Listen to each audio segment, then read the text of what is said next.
ஜனவரி 14ஆம் தேதி தமிழர் திருநாளாம் பொங்கல் பண்டிகை கொண்டாடப்பட உள்ள நிலையில் கல்லூரிகளில் தற்போது கொண்டாட்டங்கள் களை கட்டி வருகிறது. அந்த வகையில் கன்னியாகுமரி மாவட்டம் நாகர்கோவில் அருகே உள்ள அருணாச்சலா மகளிர் கலை மற்றும் அறிவியல் கல்லூரி மற்றும் தொழில்நுட்ப கல்லூரியில் பொங்கல் பண்டிகை சிறப்பாக கொண்டாடப்பட்டது.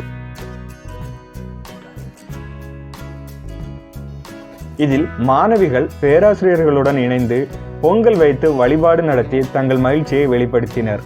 பின்னர் மாணவ மாணவிகளுக்கான விளையாட்டு போட்டி மற்றும் கலை திருவிழா போன்று போட்டிகள் நடைபெற்றன. இதில் மாணவிகள் கலந்து கொண்டு தங்கள் திறமையை வெளிப்படுத்தினர். பின்னர் மாணவிகளுக்கான நடன போட்டியில் கரகாட்டம், ஒயிலாட்டம் போன்றவை இடம்பெற்றன. இதில் பங்கேற்ற மாணவிகள் தங்கள் நடன திறமையை வெளிப்படுத்தினர். பின்னர் மாணவிகள் அனைவரும் இணைந்து நடனமாடி தங்கள் மகிழ்ச்சியை வெளிப்படுத்தி கொண்டாடினர். பின்னர் பொங்கல் பண்டிகை கொண்டாட்டத்திற்கே உரித்தான வடம் இழுத்தல், உரியடித்தல் போன்ற விளையாட்டுகளும் நடைபெற்றன.